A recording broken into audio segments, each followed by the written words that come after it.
Initiating podcast download.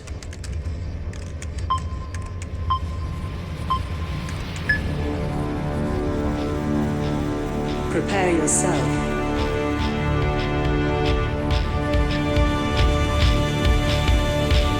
Put on your spandex. Lace up your boots. Wrap your wrists. Hide your razor blade. Head to gorilla position.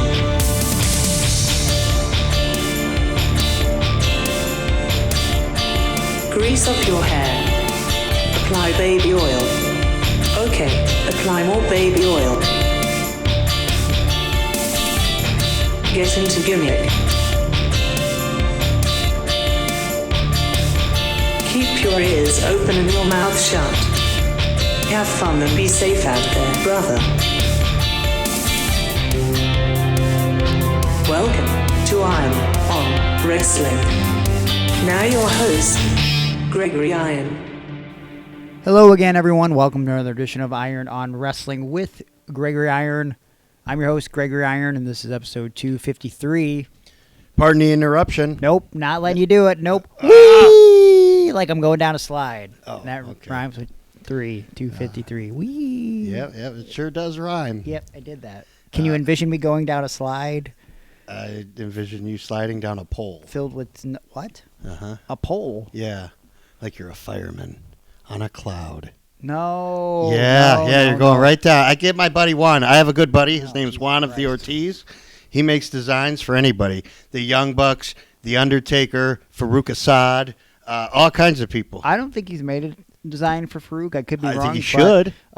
There's I think between 9 and 15 champions currently on TV right now, Yeah. and that's not an exaggeration that he's made designs for, including the current NXT champion, All Ego Ethan Page, Yeah. the former World Heavyweight Champion. Now he doesn't have a belt anymore, but as of Saturday he did. Damian Priest made a design for him. Undertaker used to be a champion. Yeah. Made a design for him. I'm just pulling some shit out of my ass right now. Yeah, you keep pulling, brother. Yeah, I mean, that's where the poop comes from. But, you get no poop when you deal with Juan Ortiz and Of the Dead Designs, because he's been doing this for over 20 years.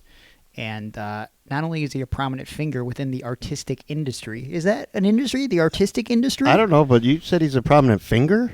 Figure. I'm pretty sure you said finger. I did not. Yeah. But he's Let's got- rewind the tape right now. He's got 10 finger. prominent fingers to draw you any type of design you want, a logo for your company or business. How many you got? I have Well, five. only at work. 5 on my one hand. The other hand, not very useful, but Juan Ortiz and Of the Dead Designs can be useful for you if you reach out to them and inquire about a design of your choosing, because he'll do And anything. that design could be, Greg, sliding down a fire pole from the cloud in heaven. Perhaps particularly in the Ghostbusters firehouse. I like that idea. Well, the only good one was the one with the women.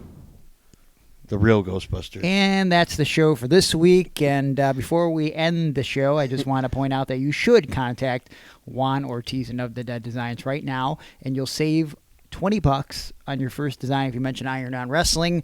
So go to Instagram right now at Of the Dead Designs, Facebook.com/OfTheDeadDesigns, or go to his website, ofthedead.weebly.com. Send him a message. Let him know Iron on Wrestling sent you, and get started with your design today, because Of the Dead Designs and Juan Ortiz is bringing artwork to life. Well, here's what I want to ask you. What kind of discount will you get if you mention Hard on Wrestling? Because I think you and I are a couple hard bodies right now. Well, it's because of TNT-health.com. Well, that's a friend of yours, right? Or a friend of ours? Friend of ours together, yeah. Yeah, we Oh, wow. both love Mike. We both love TNT Health. They've really helped us on our fitness journey. Now, They don't give a discount, though, right? They do. You could save 10% on anything you buy there with our promo code Iron On, IRONON.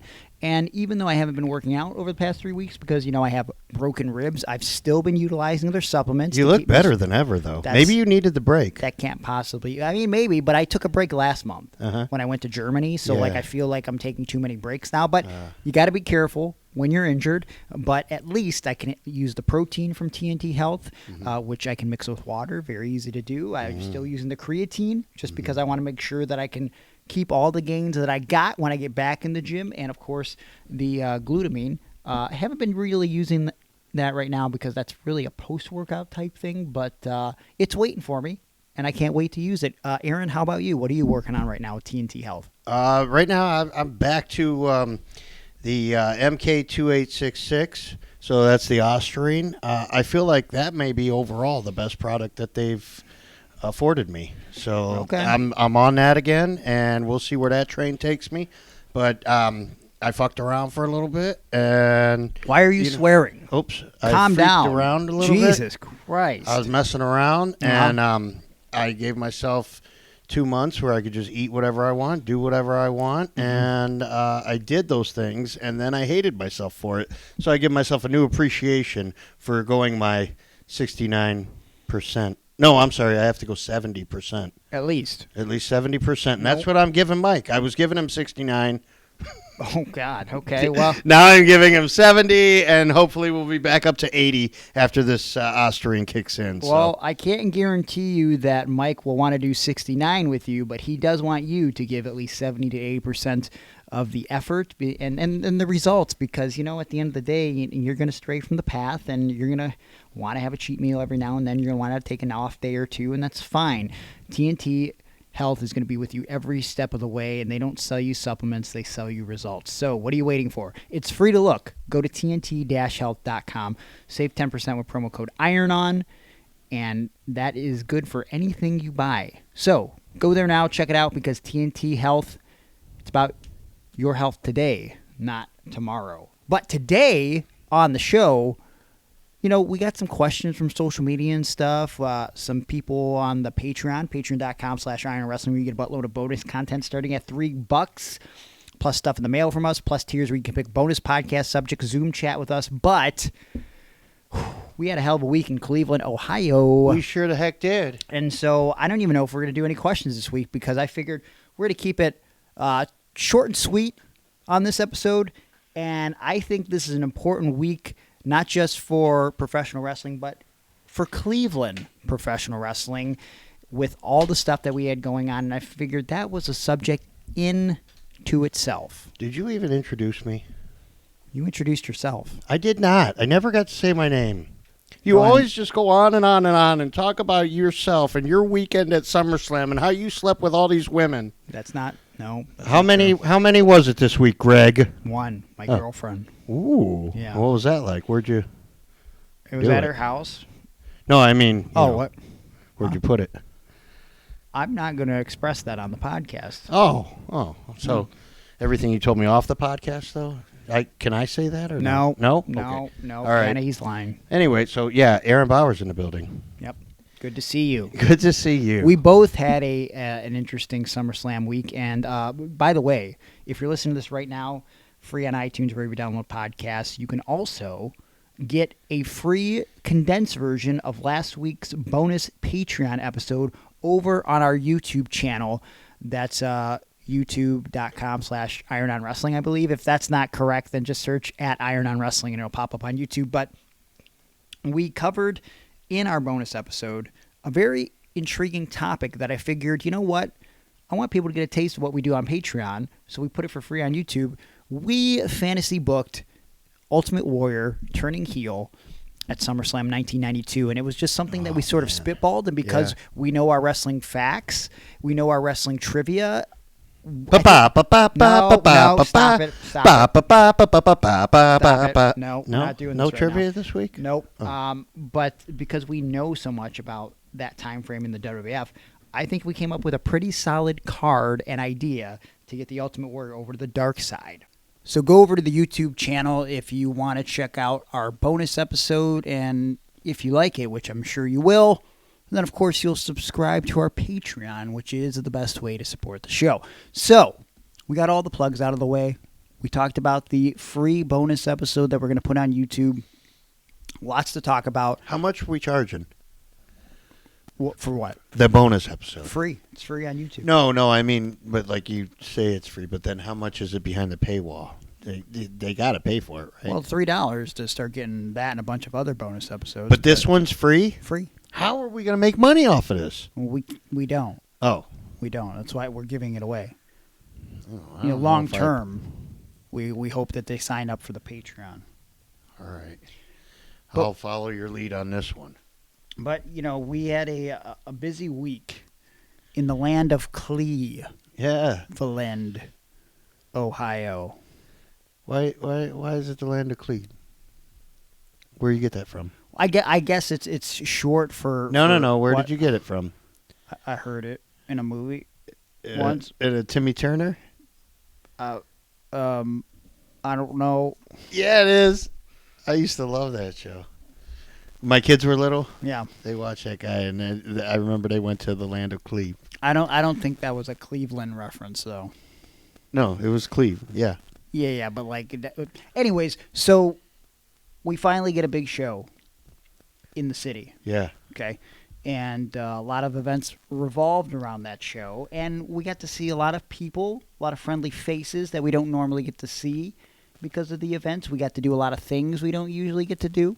And for me, my SummerSlam week began when my good buddy Keith came over. He did my documentary a few years back where I went to Stone Cold Steve Austin's house and I spent a couple days in LA and I worked for Championship Wrestling for Hollywood. Him and his soon-to-be wife, Danny. I love those guys. I haven't seen Danny in a minute, but Keith was obviously on the road with WWE. And he went out of his way to text me and said, hey, I want to spend some time with you. Stop by. Keith is a lot like me. He's into nerd shit. He's into toys. Ernest P. Worrell is one of his all-time favorite characters in anything ever. And, man, it was good catching up with him. He's doing such great work with WWE. He was showing me a lot of the documentary stuff that maybe isn't out there yet. He showed me one of his highlight reels that he's created for the future. He was showing me a little bit of Jesse the Body Ventura, who returned last week. Yeah, some of the stuff he recorded with fantastic. Punk. And it was nice getting to sit and chat with him for a little bit. And, man, he's just a good dude. And one of the many reasons why WB production is just killing it right now in every way, shape, and form.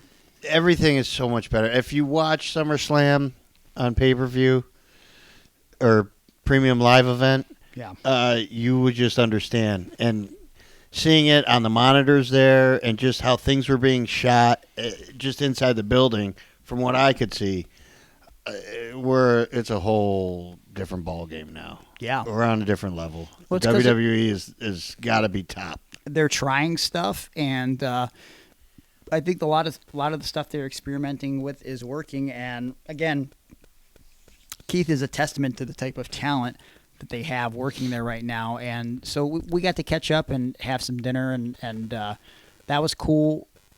Then things picked up a little bit more for me on Thursday because as we hyped last week on the show with our very special guest, Michael Cash, Michael and I had to host a trivia night for local company Brew Nuts, which, of course, specializes in donuts and brews, some beers, some alcoholic beverages. So which beers did you drink there? None. But, what donut did you have? They do have coffee. I didn't have any donuts while I was there that night. I'll tell you a little bit about the donuts going forward. But so that night, I got in my gear. You know, we did a little bit of prep work beforehand. I think between the both of us, me and Mikey came up with about 50 to 60 trivia questions. So we were ready to go, to say the least. And I got in my wrestling gear, and we did the thing. It was... Did you get through all 50 to 60 questions? No, we did not. But I would imagine that, it takes time. But we got through a good number of them. Yeah. And we had like a SummerSlam category and a Divas Women's Revolution category and old school. So it was like 80s and early 90s. We did like a newer school, which was like Attitude Era and Ruthless Aggression, all that stuff. We did modern, and it was fun. Yeah. We did the first round very easy. Almost too easy, I felt like.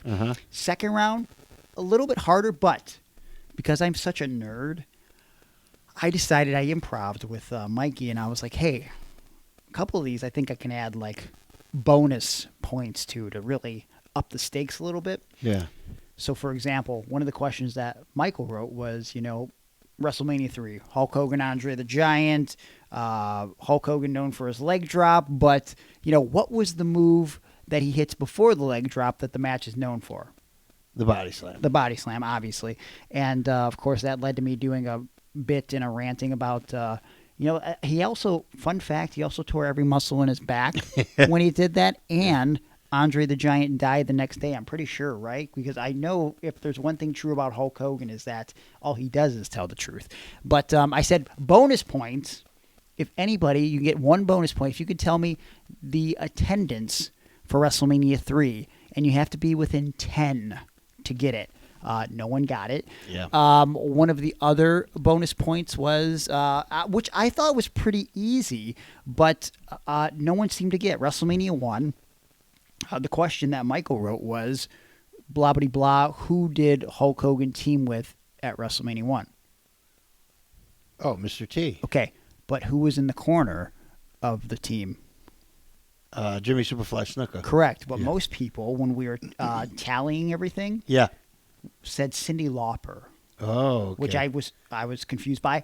And then we had one in there which I didn't know was much harder than it was.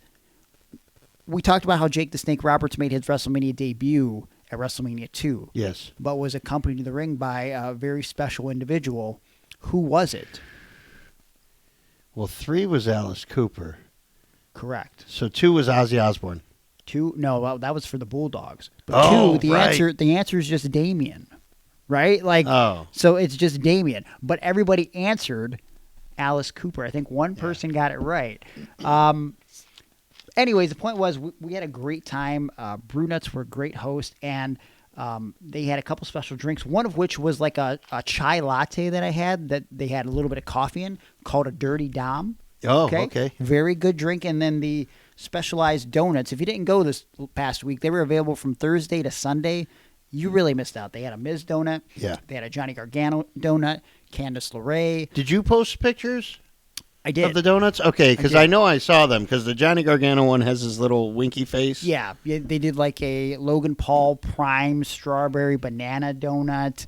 So it was like themed from the wrestlers that were local to Cleveland. Yeah, they did. Well, but they also did a Rhea Ripley Mommy Donut. Ooh. They did. What am I forgetting about here? They did a mystery donut, a John Cena You Can't See Me mystery donut. Yeah. So it was just good stuff. And hey, Brunettes enjoyed it so much that they said going forward, we might have you guys every couple months to do a trivia night. So I'm 100% down with that. Of course, Michael Cash would get this gig. Yes. I can't think. That's how you got to start. Can't thank Michael Cash enough for helping hook this up for us. And even though you might have missed out on the wrestling donuts, definitely check out Brunettes local to Cleveland if you're ever in the area. You're really missing out because they're the best donuts I've ever had in my life. I had to limit my calories this weekend because they hooked me up with so many donuts. What was your favorite? The creme brulee. It's going to sound like I'm biased, but the Johnny Gargano, it was cookies and cream. It wasn't a cookies and cream, but there was some sort of cream in it, and I really enjoyed the Johnny Gargano cream. So didn't really expect. I completely expected you to enjoy the Johnny Gargano cream, seeing how you suck him off every opportunity you get. You know what? My least favorite, though I expected to be good, there was a CM peanut butter donut that they did, a CM Punk donut, and I'm not a big chocolate guy. It was almost like it's about time. Too much chocolate and not enough peanut butter. Okay. So I thought that would be my favorite, but I actually like the Logan Paul strawberry banana prime donut. That sounds amazing. It was really fucking good. Seriously. I'd like to try that. Yeah. So that was my Thursday. Friday, I went to the Rocket Mortgage Fieldhouse to watch SmackDown. Now, obviously, if you watched the events this weekend, one thing missing from a Cleveland Browns stadium show was Johnny Gargano, hometown boy. And as his friend, as his friends, I think there was a disappointment on both ends that we knew he wasn't going to be in the stadium, especially not only because obviously he's a wrestler, he works for WWE, he's a Cleveland boy, but he loves the Browns so freaking much. The fact that he couldn't be in the stadium show fucking sucked. However, you obviously watched SmackDown? Yes. Okay. So that main event, I had no idea what was going to happen.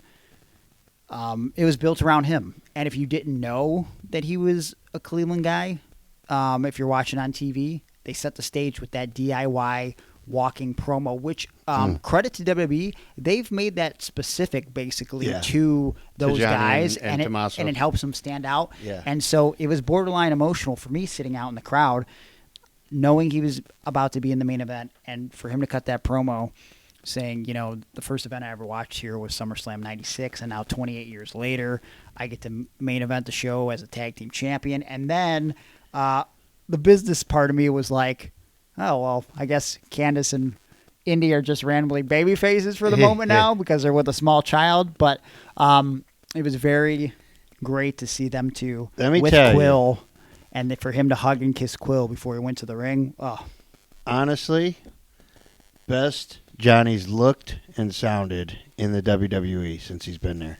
Because it was real. Yeah. It was organic. Oh, my gosh. Yeah, I felt it. And I don't know if it was because I knew him or I know him, but it was just he had a little something different. There was a little more fire in his eyes and a little more bass in his voice. Sure. And, man, it got me. It got me good. I was like, yes, man, I am fired up. I'm ready to see Johnny lose these titles to the Bloodline. Yeah. I pretty much figured that's what was going to happen for Heat. And you know what? I saw they had some time. This match started about 9:45, so I was like, they had a little bit of time here. But as soon as I saw that they immediately went to the Heat on Tomasso, my wrestler brain was like, okay, so this is the Heat right now. No shine for Tomasso. Hot tag to Johnny. Just hot fire on the hot tag, and then fucking bip, bip, bip. Couple double team things, and then something to fuck DIY, right? Yeah. And that's pretty much how it was laid out. And I was really pumped that he got to be in there with Jacob. You know what I mean? Just because, I know how incredibly talented he is. And so between that and SummerSlam the next day, I was thinking about this literally the last time I saw Jacob. Okay, Yeah. I did commentary for his match in L.A. It was Jacob Fatu versus Atticus Cogar. And it was in front of 15 people. Oh, boy. Outside in a parking lot. Oh. And the finish in front of 15 people was Jacob giving Atticus a Samoan drop through a flaming table. Yeah. And so I say to myself, man, in an instant, things can change, man. Mm-hmm. You know what I'm saying? Like it's fucking wild. So bittersweet to see Johnny lose the titles, but also very cool to see Jacob knowing how hard that he's worked over the years and finally getting the respect he deserves. I know everybody, where I work, everybody's Johnny Gargano fan. They know that I know him on a personal level. And so, and then friends and family of mine, everyone's disappointed that he lost it. But for me, I kept going, how cool for them to put him in the position to heat up the Bloodline. Yeah. Because it's business, man. And I know that the trend has been guys in their hometowns and girls in their hometowns end up winning. Yeah. But this was a different level. This was something else. Yeah. So I got all that, and I was okay with it. I understand. I don't know that they'll ever get the titles again. I don't see why they shouldn't. Yeah. But I was okay with all of it. Yeah. I was. And it was a little rough to see Johnny laying in the middle of the ring for that long afterwards. I mean, of course he's selling, but yeah, but you know what? Also, like a part of me was just like, obviously, like it sucks that he's there lying, but also I thought to myself, like the kid in me is like, how, like what a life moment is like, growing up as a kid watching SmackDown.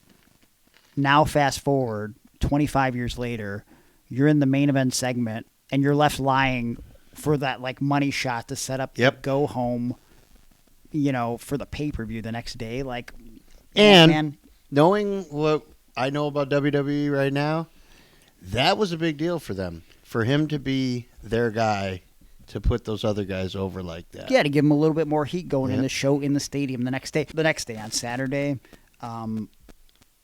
I was thankful enough to get the opportunity to go back to the Undertaker One Dead Man show with our good buddy Austin from Acupuncture. Did he perform on you? He did not, Oh. but we got to spend some time together. We got to get some lunch, and I will say this. This is the second time I went to the One Dead Man show. This one, not blown away by it. It was in the afternoon, so he kind of censored it for kids. And also, I feel like these shows have to have more of a format because basically, without going through everything, it started out with him essentially asking everybody for about 20, I don't know because we can't have our phones, I would say 20 minutes. Yeah. So this match happened at Summerslam tomorrow. Who do you think's going to win? Now, mind you, it's billed for 80 minutes. Yeah. So, like, I don't know if I need Undertaker pumping up the crowd for SummerSlam on his 80-minute show for 20 minutes, okay? Yeah. Then he starts to run down every match that he's had at SummerSlam. But he's only doing this bit to set up Kane coming out as a surprise guest. Yeah. Kane really didn't contribute anything other than, yeah, or, ha, yeah, oh boy, that was crazy what you did there. And so then The real Kane was there? the real Kane, The yes. Glenn Jacobs? Glenn Jacobs, yes, was really there. And That's kind of cool, though.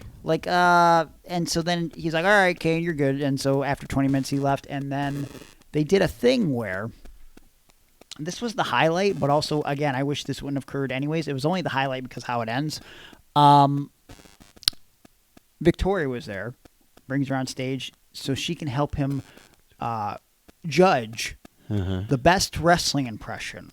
You're going to pick 3 people in the crowd and see who has the best wrestling impression. I'm thinking to myself, thank you, Austin, for buying these tickets. But we talked afterwards, like, boy, I'm glad I didn't pay for this. Yeah. Because it's not as good as it was last time. You know? Victoria, the Black Widow or whatever? Yes. The wrestler woman? Former WWE diva. Okay. Victoria, yeah. And so they picked 3 people. They asked the 3 people when they got on stage, like, who's your impression going to be? First guy, Stone Cold. Second guy, Macho Man. Third guy, Macho Man, okay? Yeah. I could have told you that, there was going to be at least 1 or 2 Macho Mans. For sure. And so first guy kills it as Stone Cold. I feel like there's no way that anybody is going to beat it. Undertaker would give them a prompt and, like, you're Stone Cold Steve Austin, and you have to call your wife to tell her you got an STD. And so then this dude cuts a promo. It's pretty good, not bad. Second guy, Macho Man, not a great impression, but he tried. Third guy. Yes. Third guy, he turns his back. Now, mind you, the setup for this is just a stage with a little table, a couple shot glasses, and a bottle of Jack Daniels. And every now and then, Undertaker will go over and take a shot of Jack and then, tell a story. This guy, hands on the table, back turn goes, this is his impression. Elizabeth,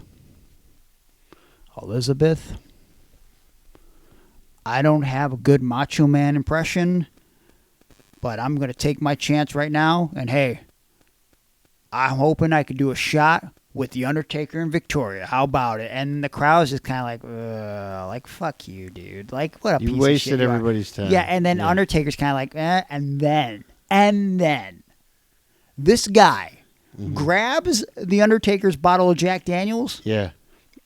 And puts his mouth on it and takes a big swig. And The Undertaker looks pissed off about this. Yeah. And so then he's like, I got to talk to Victoria about this. And they're talking.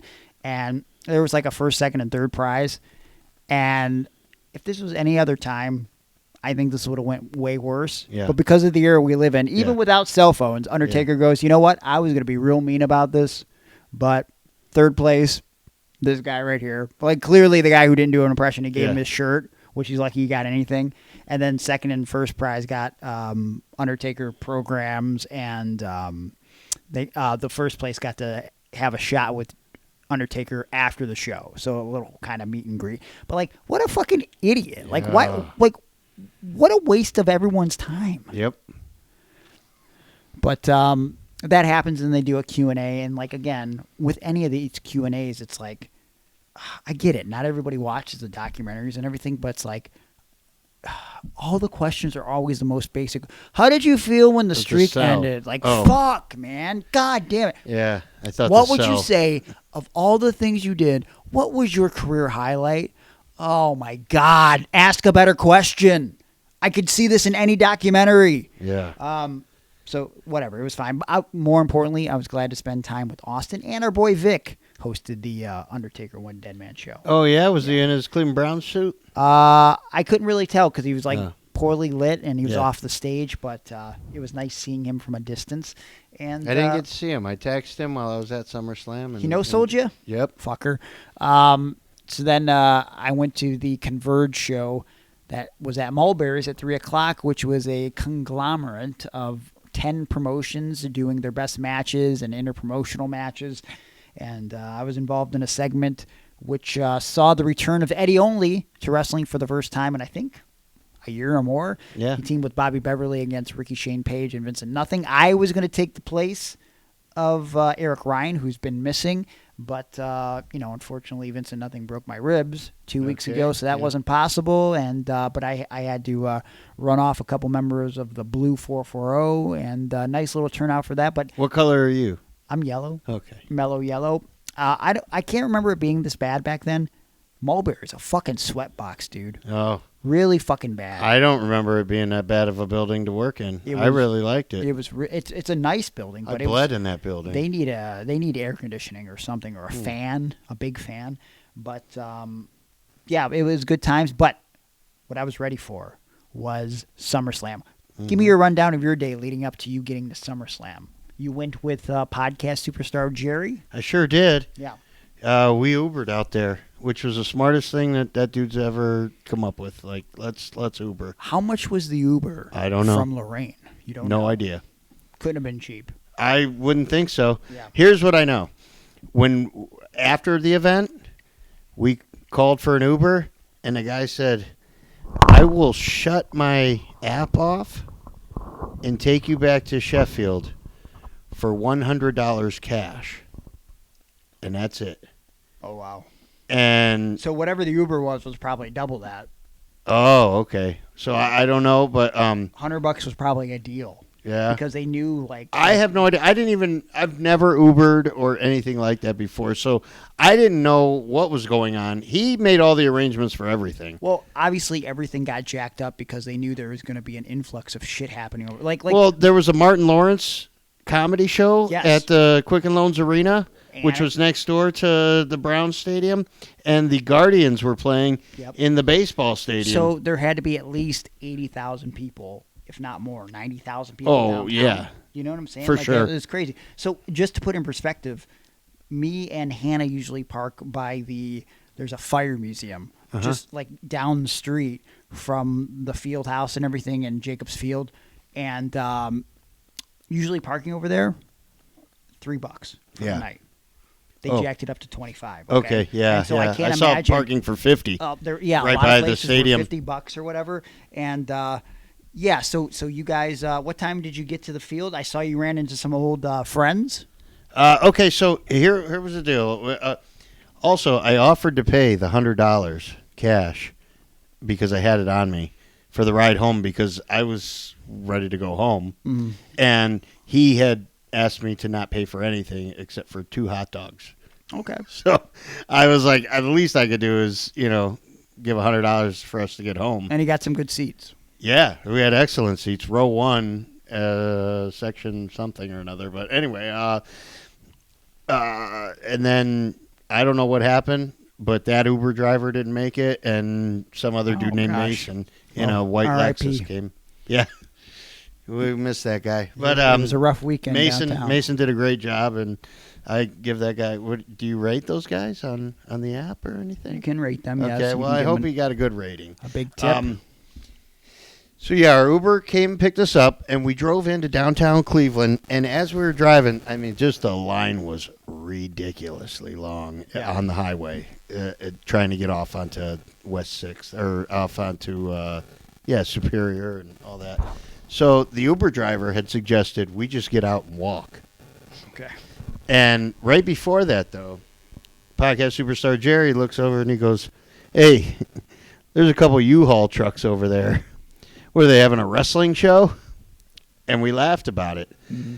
And we crept up like another 10 feet, and that's when the Uber driver said, hey, you guys probably just want to get out and walk to the stadium. Probably be better. Yeah. So we got out. I said, yeah, it sounds like a good idea. I'm all into walking right now anyway. So Yep. we get out to walk, and I look over, and I see John Thorne from AIW. And I'm like, I think that's Thorne over there. Is that Pedro? Apparently AIW was running a show on West 6th, and we happened to get off right there. So I ran into Colin Delaney and Cheech, ran out and gave us big hugs. Pedro, John Thorne, a bunch of AIW people that I haven't seen in years and years because I haven't been around. So it was nice to see all those guys. And I got to go pee there, which I needed to do. As an old man, bladder. Lots of peeing. Yeah, so I did that. We then walked to the stadium, and, man, these fans were amazing. There was like 6 or 7 John Cena fans in front of us. They all had You Can't See Me shirts on. Of course. And then there was a crowd of people on the left that kept going, yeet! And then a crowd of people on the right that kept going, no yeet! Yeet, no yeet. Yeet, no yeet. That was fun. Bunch of cosplay guys. Yeah. People dressed up as WWE superstars.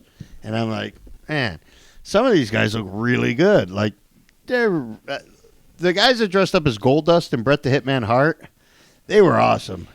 Bret the Hitman Hart was, definitely not him. He was overweight, but he had the costume down to a T. But my question is, how many champions did you see? Well, the post I made.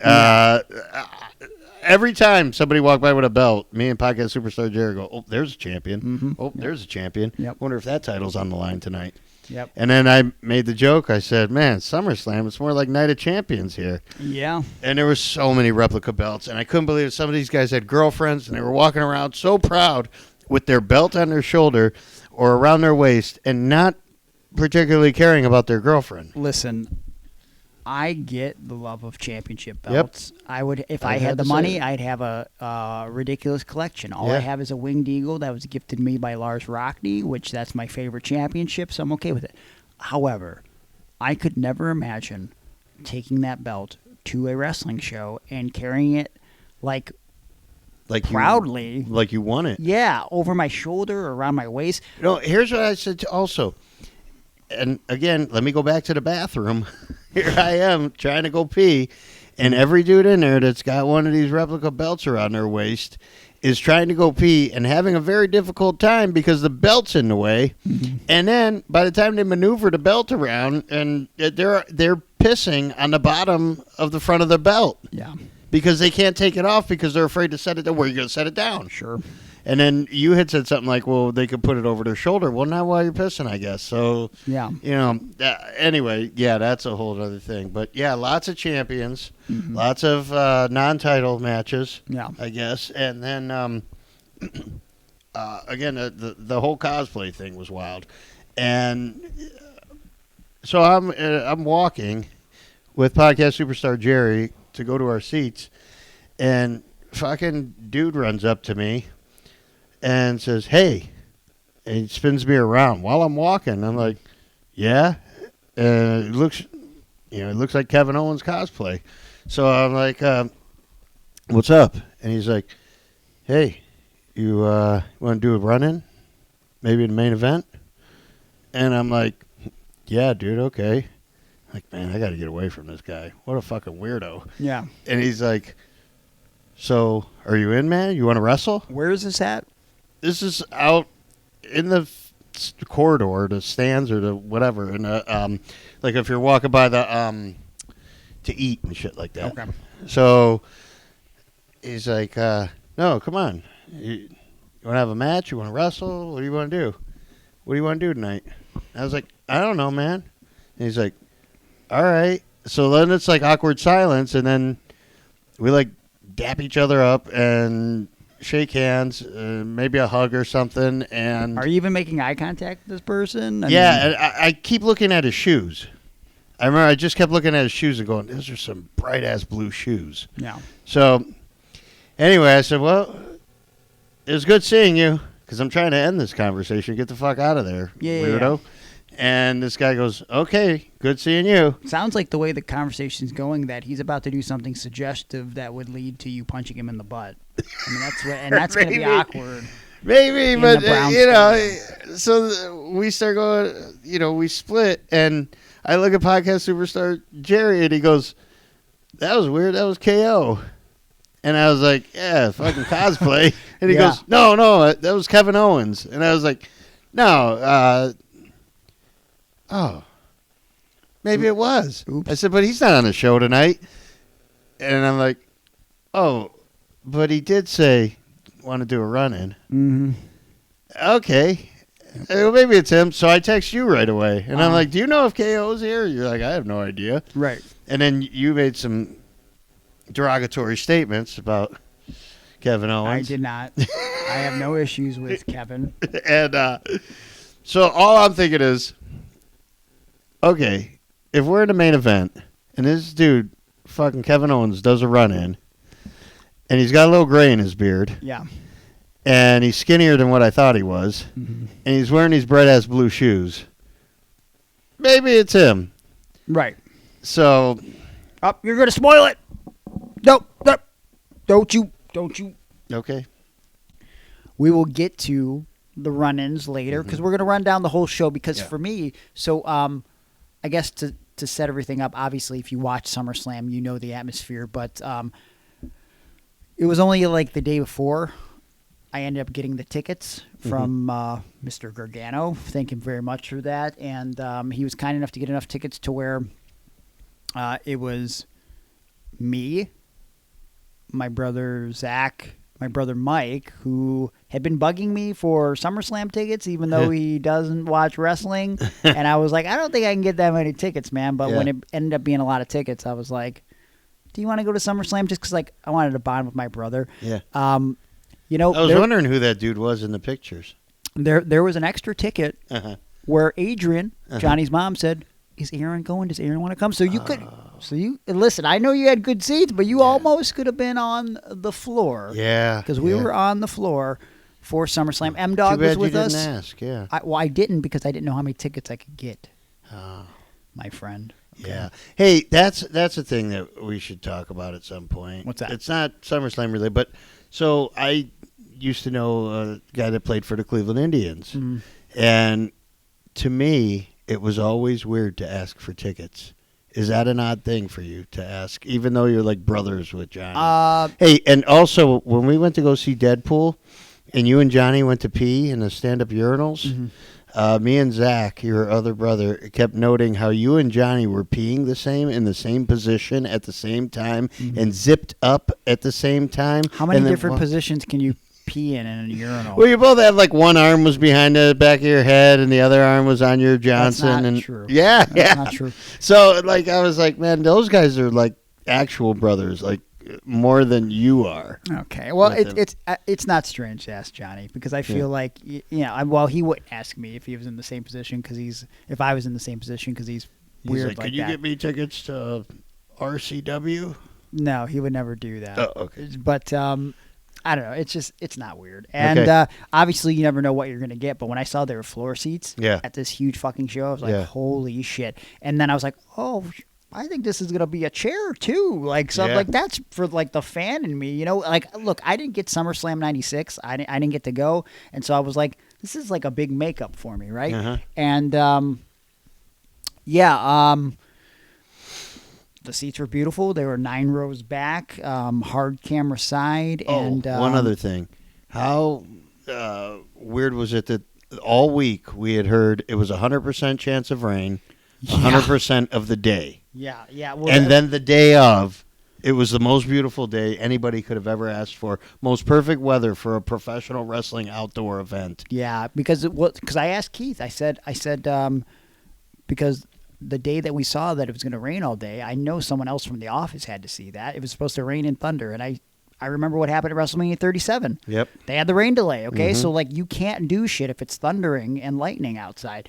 And so I said to Keith, so what's the backup plan when it rains and thunderstorms literally all day for SummerSlam? And Keith says, I've talked to guys in production, and they have no idea what the plan is. And I thought to myself, that's insane. That there is no... They regularly book open-air stadiums. Yeah. There's no contingency plan if something happens. That's wild to me. Yeah. So, but yeah, it was a perfect day. And once I got in the building and looked around, I mean, I've been in the stadium, I think 3 times since '99. So not that many times, but enough to know, like, for a wrestling show, a first ever wrestling show, something that I never thought we'd get something like this in Cleveland. I could just see that, like, man, Cleveland showed out for this. And it's not just Cleveland. People traveled from all over the country, all over the world to come to SummerSlam. I know some people from a few different states came into Brew Nuts on Thursday, so I could already kind of feel that this was like there was some international flavor for sure. Yeah. And while I was there, I was like, you know what? Before the show even started, I wanted to be engrossed in the moment because I thought to myself, this might be Cleveland's SummerSlam 92. Like, this might be Cleveland's WrestleMania 3, the event that we look back on 10, 20, 30 years from now and go, man, this was a cool event I went to. This was a cool event I go to. But, man, you had to be at SummerSlam 24. Yep. You know? Like, I could just feel that. I wanted to, like, be in that moment, present in that moment. But then I spaced out because Hawk Tua girl walked in front of me 2 rows up. That's the other thing I wanted to say is that people kept saying to me, because I wasn't too far from you, and people kept saying, look over there, it's Hawk Tua, it's Hawk Tua. And I look, and I kept going, no, that's Greg. And then you posted a picture, and you said, I'm like 2 seats away from Hawk Tua girl. Yeah. And I was like, oh, my God. So then I had the brilliant idea of start calling you Hawk Tua boy. Okay. Because I think you would probably do that. Listen, I was close enough to where I could have got my thing spat on. I mean, that's how close I was from she spit on Hawk that Tua. thing. But, you know, I'll say this. She's cute. Yeah. But, like, I don't know. I don't, seeing her in person, I was like, I don't get it. Oh. She doesn't do nothing for me, honestly. I don't know. I think you're ruining a chance to get her on the podcast. Also, she could spit on my microphone. okay, because Hannah's a girl and she notices these things right away. It always makes me laugh because she's like, oh my God, she doesn't even know how to blend her makeup. Look at that. Like, it doesn't even match her neckline. Like, and I'm looking, I'm like, oh, now I'm noticing. I'm like, oh yeah, I guess that's pretty terrible, actually. I didn't send it to you. I sent you the original photo. I don't know if you've seen it. I'll send it to you if you didn't. I posted it on Patreon. There was a moment where, as I was sitting there, I saw a guy taking a picture of her, and I figured it was for social media. Yeah. And so I didn't think I could be picked up on camera. Yeah. But I was like, I started looking in that direction, like kind of peeking. And so sure enough, someone sent it to me. She posted that photo like in her story, and you could see like half of my face. Yeah, like, looking at it. But I also saw. my brother Zach is standing up, so Zach's completely in the photo with Hawk Tua. Yep. So Yeah, well, I started following her on Instagram immediately because I was like, okay, I'll follow the Hawk Tua girl and the Hawk Tua boy. yeah. So it was pretty funny. But what was the exact attendance? You actually said it earlier, and I was shocked. I'm like, oh yeah, that's the exact number, 57,001. 791. I think that's the actual attendance. I think you got it right. Hold on, I'll tell you for sure right now. Real good with numbers. 57,791. Yeah. You got it. 57,791 inside the stadium. I think I saw some jealous people talking about how they didn't even fill the stadium, blah, blah, blah. It's I kept hearing that. No. Listen. I said they can't have every seat because there's cameras and there's fireworks. And, hey, that was the other thing. I was close enough where when the pyro went off, it was hot. Oh, yeah? Yeah. I could feel the heat come off, and that surprised me. I was not expecting that. And you made a good point about the pyro. Like, it wasn't just like they cut off, they didn't sell seats. Like, there's a section that came up a few times because now that Vince isn't around, they're not afraid to shoot the upper deck where seats are missing. It was done by design because the whole corner of that stadium fireworks were shooting off from those seats over there. But also, there's a cameraman sitting over there where the fireworks are happening. I'm like, fuck, it sucks for that guy. Not because like I feel like a firework's gonna hit him. That's got to be so fucking loud. Yep. So we were saying the same thing. But great atmosphere, looked great on camera, and started the show, Jelly Roll. Okay, Yeah. Doing the was it America the Beautiful, the national anthem? I don't know. God Bless America. God Bless America. There it is. And See, Vince used to do America the Beautiful, so I like that there's a little change there. They don't have to do the Star Spangled Banner. yeah, But yeah, I like this. Johnny's mom, Yes. super excited Uh-huh. for Jelly Roll. Okay, Yeah. I couldn't tell you one song by Jelly Roll. Well, I Yeah. could tell you one now because it was the theme song of SummerSlam. And we heard it a 2024. million times. But I said to her, I says in the week leading up, hey Adrian, you know you're really excited about this Jelly Roll guy performing? She said, oh yeah, he's my favorite. I love him.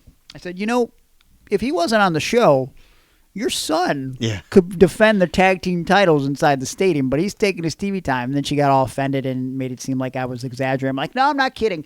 However, they did put him in the perfect spot to where it didn't stop the show in its tracks, like putting him right in the beginning. And they did something similar years ago when they did WrestleMania 18. They had Saliva perform live. They did it, and they incorporated the video package that they would use for the start of the show. I thought that was a perfect way to do it, and that's what they did here. He does God Bless America. Triple H introduces the start of SummerSlam 2024. Then they go back to Jelly Roll to do his performance of the song Ugly. Then we get the opening content. It was Ugly? It's called Ugly, yes. Oh, I thought it was Liar. Liar, my bad. Why Yeah. am I saying ugly? Yeah, I don't know, close but enough. I want to make this point also.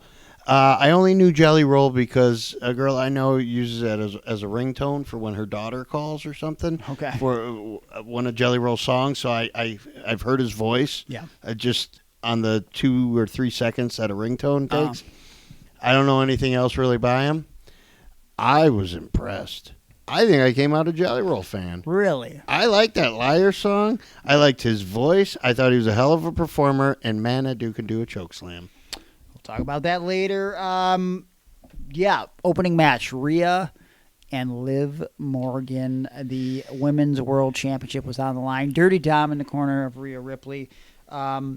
Big fight feel with this one. Yep. And Perfect way to start it. the perfect way. You got that right. And both of these girls are doing their best work right now. And not only are they both incredibly athletic, but super attractive. It's just a great atmosphere going into this match. Great story. We don't have to recap the whole thing, but let me ask you, did you think that the turn already happened in the very beginning of the match when Dom grabbed the chair?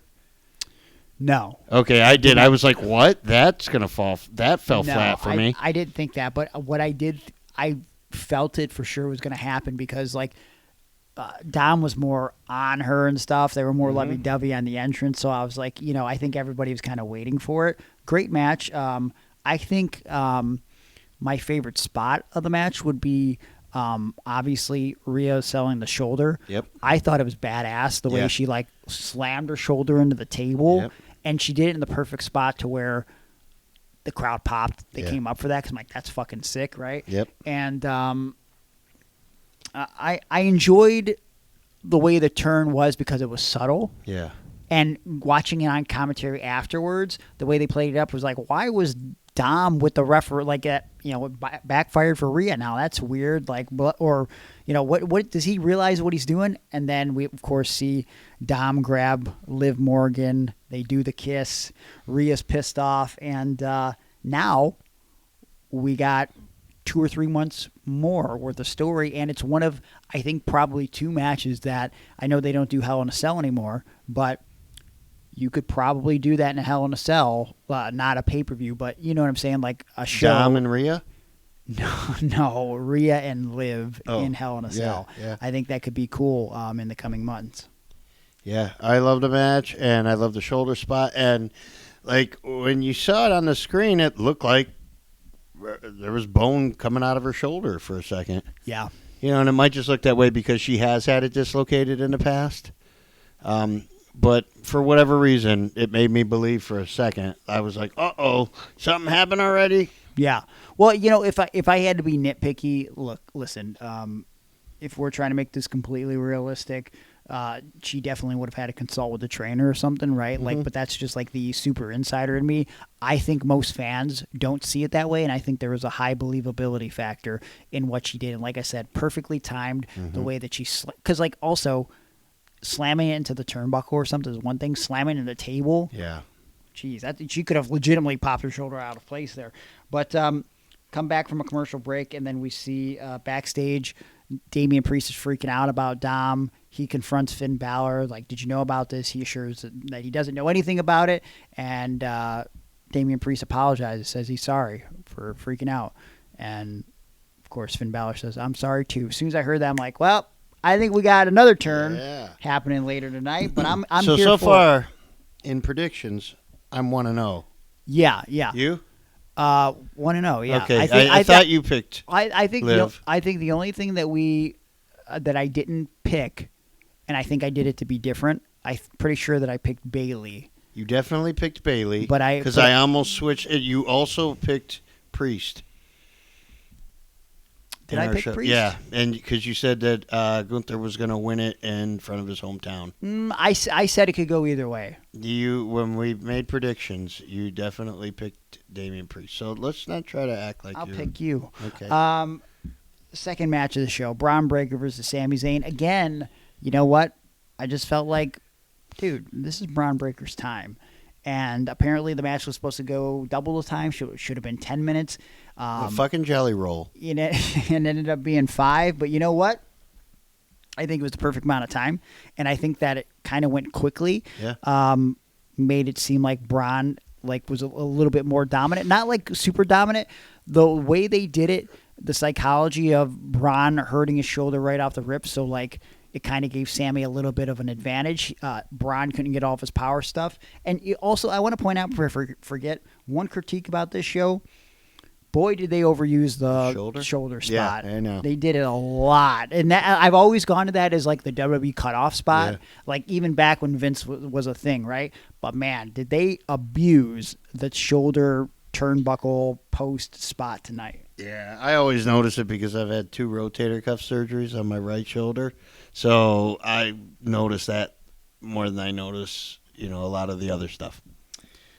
Braun Breaker won after 2 spears, and apparently Big Papa Pump and Rick Steiner were in the crowd for that. They got to see that moment, and I think a star was born. You know what I mean? Sammy had a nice little run with the championship, but I think this was the right move to make. And if there was anybody to help make Braun Breaker, I think Sami Zayn was a good guy. And as we've talked about, it frees them up for some bloodline stuff going forward if they choose to do that.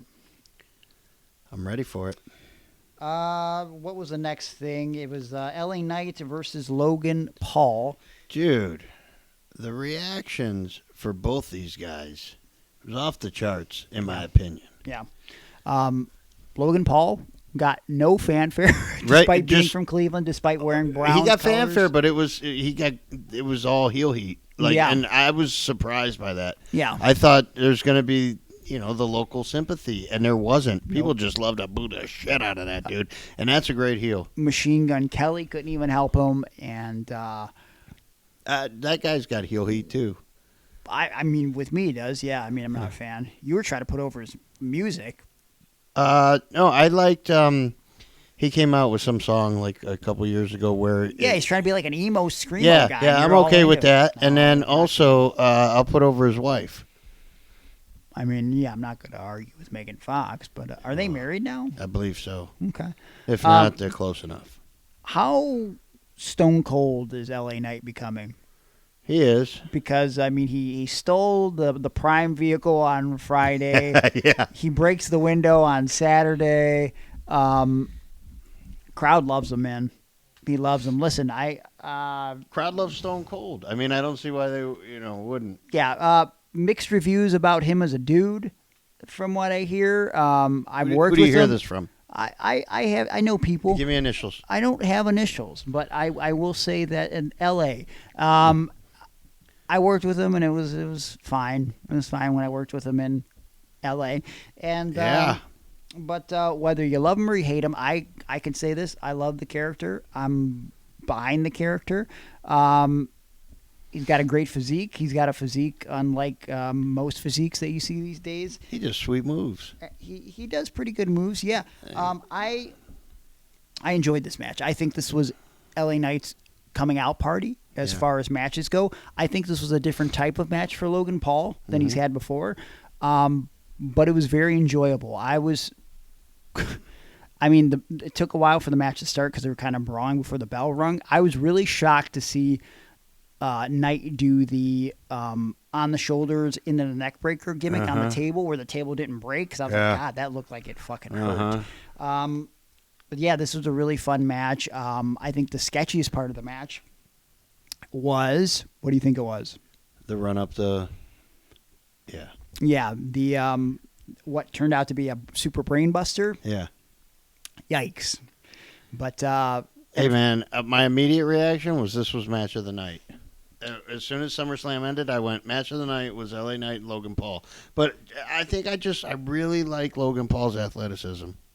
And I think he, for whatever reason, he gets heel heat in the right spots. And I don't know, man. Both these guys, it was like the most over heel and the most over babyface, not world champions. Logan Paul popped off the most perfect, beautiful springboard moonsault from the top rope. And his leapfrog is amazing.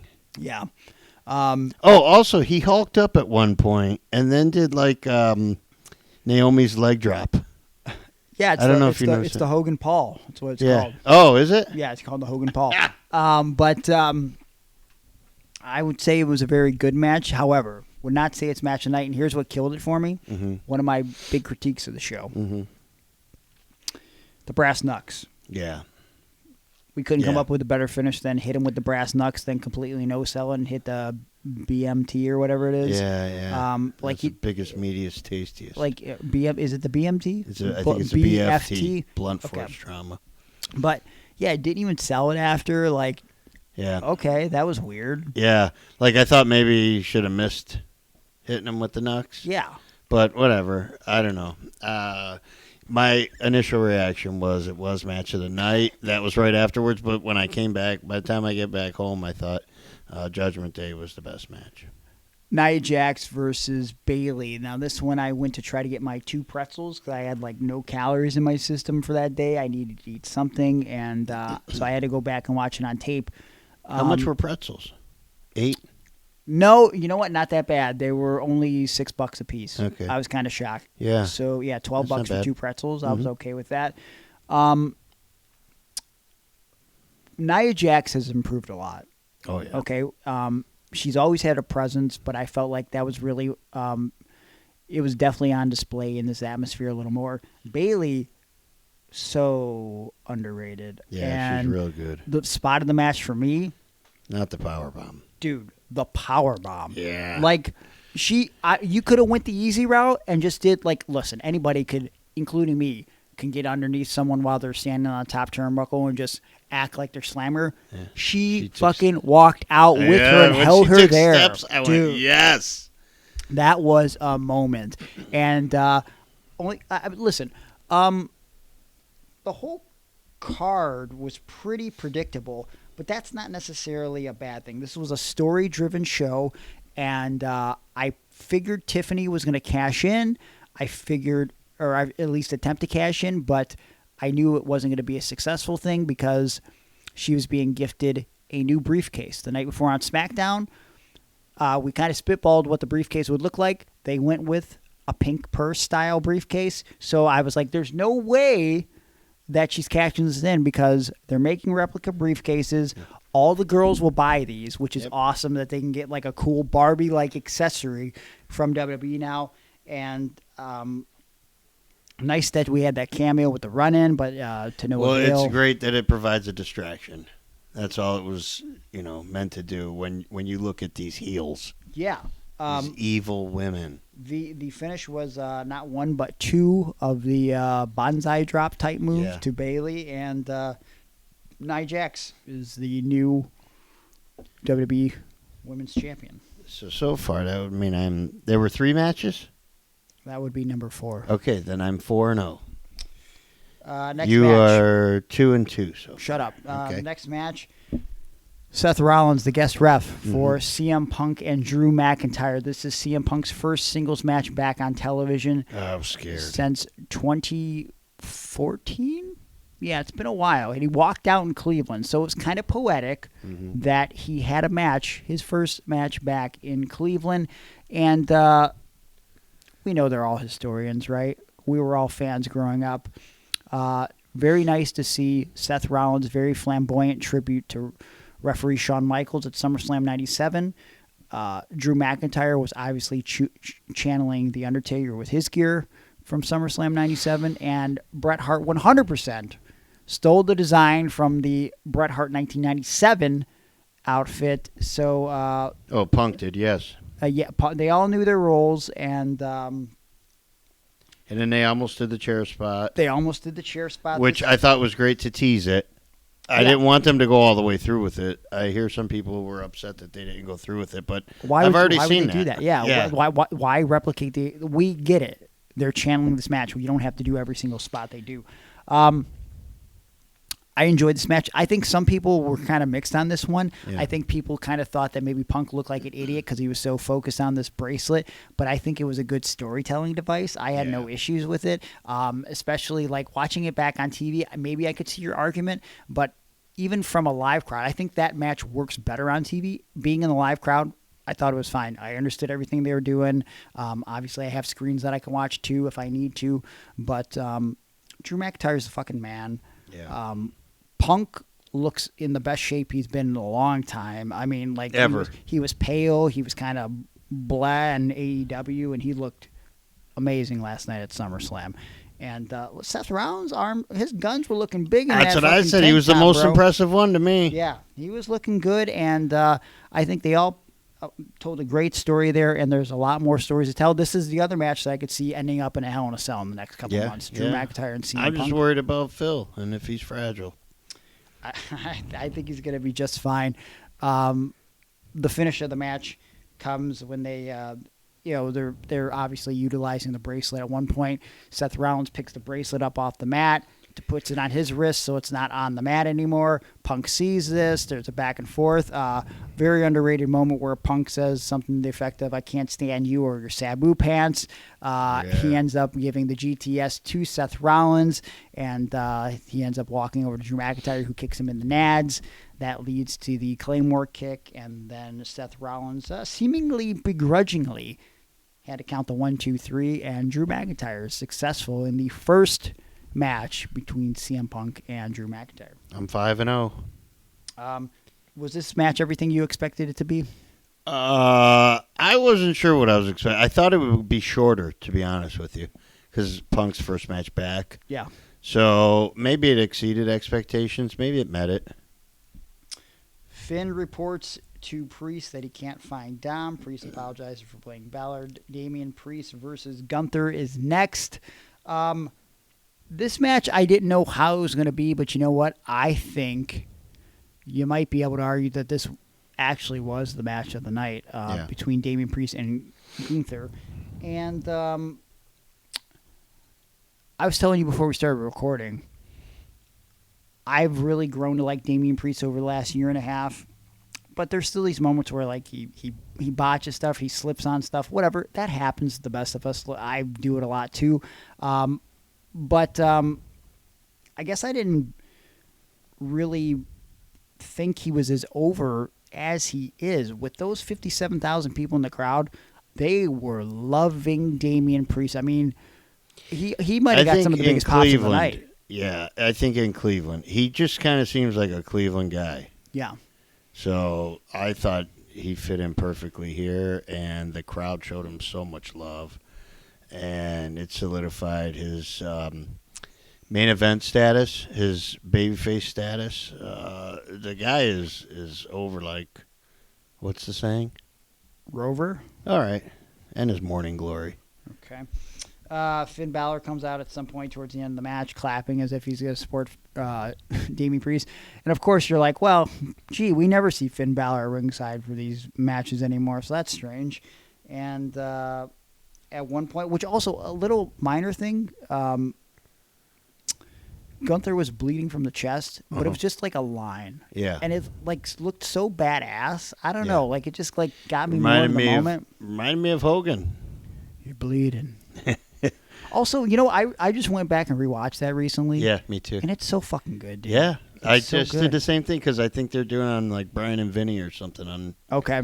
And so it got me down that rabbit hole. Get your hands off my shoulders. Yes. Your trophy bigger than mine, undefeated 15 year. He said, is that your Andre voice, really? That's it tonight. Okay. I take shit on you.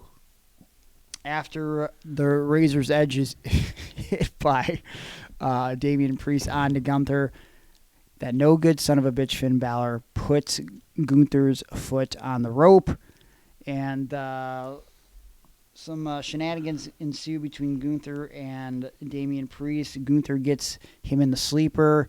Damian Priest wills out of it. As soon as he gets out of it, he ends up trying to lunge for Finn Balor. Gunther pulls him, powerbombs him, and puts him in the sleeper again, and he ends up winning the World Heavyweight Championship. But the way that it happened was beautiful because Priest passes out while making eye contact with Finn Balor. Yes. Finn Balor had quite the scowl on his face. Yeah, Balor looks great in this role. And as we saw on Raw tonight as we're recording a little later because we got some other stuff in the can for the next couple weeks. Judgment Day appears to be now Finn Balor, Dirty Dom, Liv Morgan, JD McDonough, and Carlito. Yeah. I like it. So do I. Damian Priest, a little babyface now, full-fledged. And Liv and Dom, maybe it was, beat the shit out of Damian Priest for a little bit tonight. yeah, they did. Yeah, kicked him hard. Looked like it anyways. I like it, man. They have a new aggression to them. We had a little bit of a buffer segment in between that match and the main event when we had Miz and R-Truth announced the attendance. Of course, as we mentioned, 57,791. I thought this was a spot for Johnny and Tomasso. Yeah. I thought they would come out and do this. That was one thing. So I'm right on all my match predictions, but I thought Johnny and Tomasso would come out and announce the spot. I mean, I guess it makes sense because R-Truth's over and Miz is from Cleveland. He was the host. Yeah. But I thought that the attendance would be announced by Johnny and Tomasso, and then Jelly Roll would come in and hit Grayson Waller and his boyfriend with a chair. Well, I mean, you thought all that was going to happen. I did. Huh. I didn't know about the chair. All right. But, all that happened, and it was... It's funny lately that WWE are making these references towards things that, historically have not been referenced in the company. Like, Joe Hendry referenced Dutch Mantel last week on NXT when he's never been known as Dutch Mantel ever in WWE. And then we've only seen a handful of Rock and Roll Express cameos in the history of WWE. They challenged for the NWA titles one time. They did, and they wrestled at, Survivor Series 93 randomly. But the fact that R-Truth confuses Austin Theory and Grayson Waller for the Rock and Roll Express is ridiculous. And, of course, R-Truth goes, well, if this isn't the Rock and Roll Express, then who's that over there? And Jelly Roll's in the ring, which, I mean, how could you have missed him getting into the ring? And hits both individuals with the chair and then gives Austin Theory one of the greatest choke slams I've ever seen because Austin Theory has the ability to jump. And jump high. Yeah. I fully expected this to be oh boy, this is going to be fucking embarrassing. It was not. It looked amazing. I think some people compared it to the last ride of choke slams because he got up so high. Then I got scared when I saw Jelly Roll signal for the 5-knuckle shuffle because I thought to myself, if this man hits the 5-knuckle shuffle, he ain't getting up. Yeah. And he did need a little bit of assistance after that, but fuck, dude. Honestly, props to that guy for being able to even remotely get up after that because he's got to be $5 bills, right? Yeah. Has to be. just to be able to do the little dance beforehand, the little shimmy. Yes. He had it down perfectly, just like R-Truth and Miz did. It was, I don't know, I'm not a big supporter of guys from the outside being able to come in and do a choke slam on somebody. But when it looked that good, it was hard to argue. Plus, all the mainstream that it got. Yeah. There's a lot of people playing that on social media and sure. in the news, and yeah. The main event, Solo versus Cody. Solo had a nice little entrance there, but Cody had one of the best entrances of all time. Okay, and also they brought back the dun dun dun dun dun dun music for. I think they did that for Rhea. They did it for Rhea earlier in the show. So they started it with it. They ended it with it. I like that. Do you have an entrance that you think of with that music from WWE? Yeah, I thought did Stone Cold come out to that against Shawn Michaels? That's the one I think of. Okay. Now I think other people might reference Survivor Series '97 because they coincidentally do that for the what ends up being the shoot angle at the end with the Montreal Screwjob. They do it for the pre-match, but yeah, I always think of like not just the music, but like it's one of the best shots the company ever did is that moment where it's just fixated on a hallway and just around the corner here comes Austin with the BMF walk, just walking down the hallway, and that's a what lot of dudes had Austin vests on there, but it said OMR. What does that mean? One more round. Oh, okay. Who was wearing that? Not wrestlers. I'm talking about fans with replica belts and stuff. Oh, okay. Yeah, they had replica vests on. I didn't know what the OMR was. It's weird to me that because like that's he only did that once and it was for WrestleMania 19, and that's why because he had historically had like SOB and BMF like things that people know. But I remember when WrestleMania 19 happened, it was like OMR. Like I don't know what that means, and it wasn't until I think his book came out that he said it was one more round, which I always thought was pretty fucking cool, because he knew it was his last match, Yep. The Cody entrance was one of the best they've ever done. Great moment between him and Arn Anderson. I did feel, man, we all get old, right? And because there's this moment, like hearing Arn's voice, like he's always looked like he's 60 years old, but now he's like talking like he's 60 years old, and but it was cool, not only because it was a good promo, but it was like one of those things like, hey, dude, this is like Bloodline rules, like so there's definitely gonna be Bloodline out there, but you're gonna have some run-ins too, just so you know. Yeah, FYI, like you're not gonna look like a fucking dumb babyface. So that was cool. And then we get the skull. Why do you think I got this Arn tattoo? I forgot you had that. We get the skull head entrance. I can't wait till they put that on an action figure. And yeah, man, this was a well-paced match. I do feel like it felt like we were waiting. Yeah, but I was okay with that. Yeah, like because the payoff. It wasn't a bad thing, you know what I mean? But like we ended up eventually getting our smoke and mirrors of the Tongans running in and trying to fuck Cody, and that backfiring. Of course, we then get KO, who we had no idea in any way, shape, or form. I know I didn't that he was going to do a run in, and just imagine they could have had one extra person helping him and Randy Orton if just someone would have taken him up on his offer. And I blew him off. And so they come out, they ended up hitting the stunner and the RKO and the power slam, and even that didn't work against Solo. And they take off to fight with the Tongans, and of course Jacob Fatu comes out there, does his big flipping moonsault boy thingy onto Cody. He ends up throwing him onto the table on the outside, splashes him through the table, instantly holding what I thought was a knee injury. But I think what happened, and we were talking about it before we went on air here, I think if you watch it, because we see he's in a walking boot now, it appears to me as though it might have been some freak thing. Once the table broke, he might have, his foot, I think, hit the ground awkwardly, like going forward, and I think that might have messed him up. Hopefully he's not out for a while because, man, obviously he's the tag team champion. Well, but you also, could strip him of the belts, give him back to Johnny and Tomasso. You could do that, but I just think, like, man, he's got a lot of momentum, and I think a lot of people are intrigued by him, and rightfully so, man. Like, he's going to be a top guy, 100%. And they wasted no time in throwing out the guy with the eye patch. You know what? And putting Fatu in there for that tag title. I mean, he could even get him in the corner. Yeah, I know. I saw I was that. like, come on, man. Yeah, and But- my but I'll- son, my 18-year-old, he was shitting on those Tongans since they came in. He's Yeah. like, I watch highlight videos of their stuff in Japan. Yeah. Were they New Japan? Yes. Okay.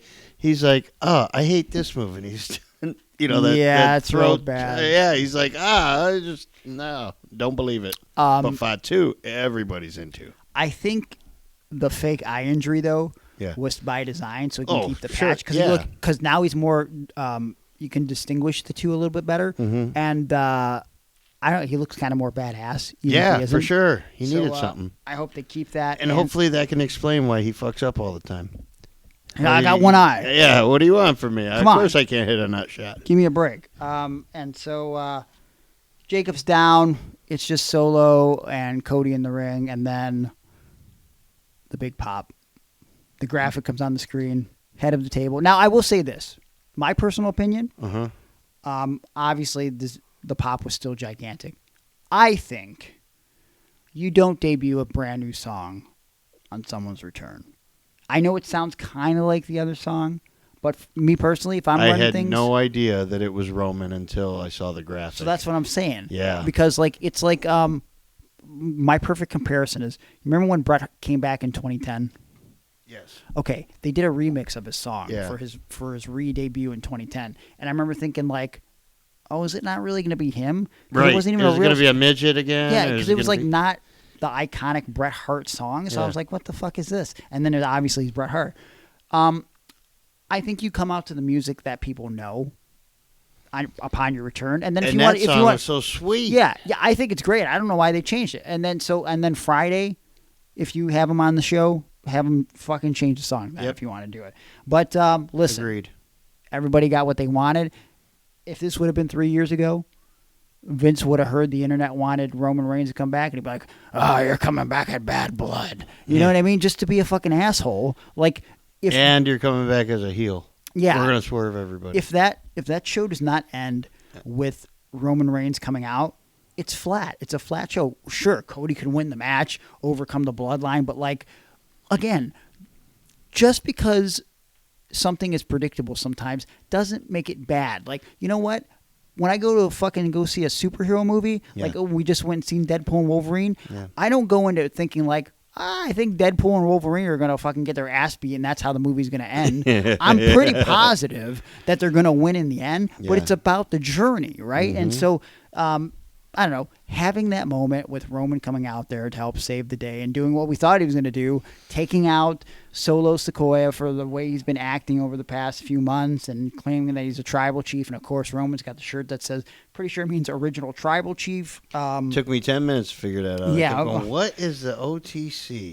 And hit him with the Superman punch, hit him with the spear, 1, 2, 3 after Cody Rhodes hits the crossroads, which he looked defiantly at Roman. Okay, so I think we're going to probably get another match out of them at some point, which now, listen, you don't get this too often.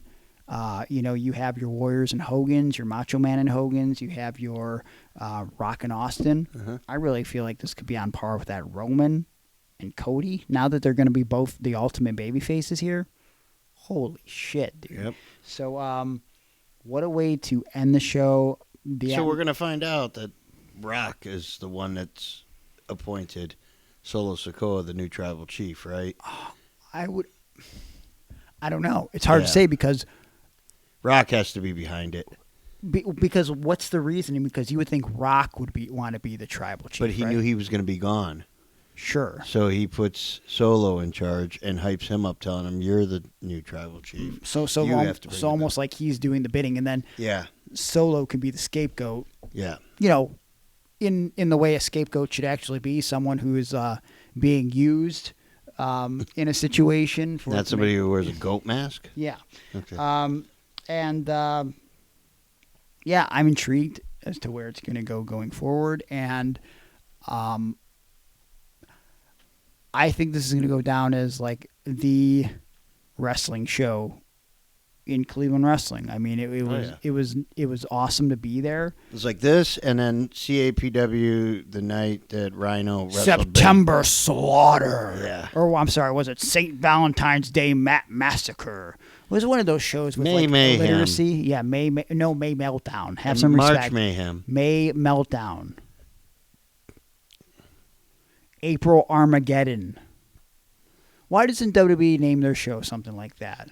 They did before, I think. April Armageddon? I think They had it in December, and they just called it Armageddon. Oh. Okay. Not as creative. You need to put the month Mhm. and then a name with the same letter at the beginning. Okay. That's how you book shows. Yeah. What a SummerSlam. It was great. The wrestling was fine. Apparently, someone again did the math because they like to do these things. There's about 90 minutes of wrestling on a 4-hour show. I don't care. You know what? Because like the entrances are just as cool. Yeah, to I me was as not anything there else. to see the wrestling.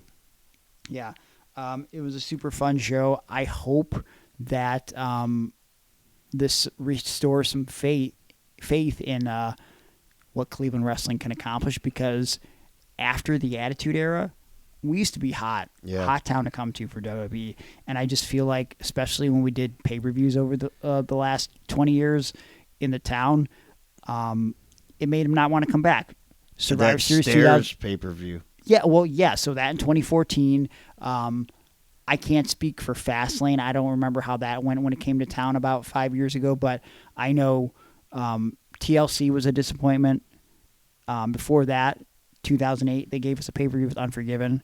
That was a disappointing draw, and probably the one that I'm surprised they didn't keep them away for longer, when they brought back Survivor Series in 2004. Those tickets did not sell well at all. I think part of the gimmick was, hey, this is where we started Survivor Series. We did the original one here, the second one, the fourth or fifth one. Let's bring it back to Cleveland.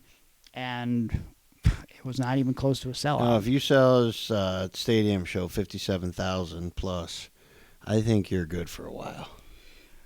The faith has been restored. Yeah, for sure. I mean, what an electric atmosphere. Yeah, it was fun times. I was happy to be there. I'm glad we both got to experience it. Yeah. And, I don't know. We're recording late. We were going to do some bonus stuff, but we're not now. We're beat up. Yeah. It's nearly midnight, but we will be talking about some of the stuff we were going to talk about next week on the show, probably on Patreon, because some of the stuff is, I don't know if I want to elaborate unless it's behind a paywall, because I have some thoughts and some opinions on Britt Baker being legitimately suspended after her confrontation or her incident with MJF. Tony Khan and Shane McMahon we need to talk about sometime in the near future. I want to talk about the Daniel Bryan and Swerve build-up. Becky Lynch teasing retirement on social media. Jesse Ventura coming back, and a plethora of other stuff. We'll be covering that sometime in the near future. Patreon.com/Iron Wrestling for all. And actually, we'll probably be covering all kinds of other shit that you just didn't talk about there, because we have a full week until the next time we record. Yes. And we know how things have been going lately. Yeah. Every day there's 4 new big stories up. As soon as I edit the show on Tuesday, on Wednesday, Shane McMahon meets with Tony Khan, and I'm like, God damn it. Like, why? So, yeah, patreon.com/Iron Wrestling for all your bonus content, bonus audio, bonus videos, stuff in the mail from us, bonus podcast subjects that you can choose, interaction with us via live chats. We'll follow you on social media. You can DM us anytime. It's a good way to support the show, and it's more than just you investing in some sort of product. We are family on Lindsay? Patreon. What? Whatever happened to Lindsay? She's still around. Oh, okay. Yeah, I think she's busy with some personal stuff. I'll have to check in on her, but I sent her a message a couple weeks ago and never heard back from her, so I don't know if I've offended her. I don't like to hear that. Yep. Make sure you follow the social medias at Iron Wrestling. If you haven't subscribed to YouTube, do so, because we have a free 30-ish minute Patreon episode. It's a preview of it. The actual episode, I think, is like 60 minutes, but 30 minutes as we book Ultimate Warrior turning heel at SummerSlam 1992 and the months that follow that. Follow me on social media. I'm at Gregory Iron on Twitter, Gregory_Iron on Instagram, Facebook.com/The Handicapped Hero. You can DM me for pro wrestling, motivational speaking, or pro wrestling seminars. And, if you want me to host your trivia night, I can do that too now. That's the thing I do. Cameo, if you want me to give you a shout-out. ProWrestlingTees.com/Gregory Iron if you want to buy my shirts, Aaron shirts, Iron on Wrestling shirts. Aaron, what would you like to plug? At Fair to Aaron on Instagram. That's all I care about right now. All right. Well, I care about you, and I care about a nice, Succulent? soft. Oh. What?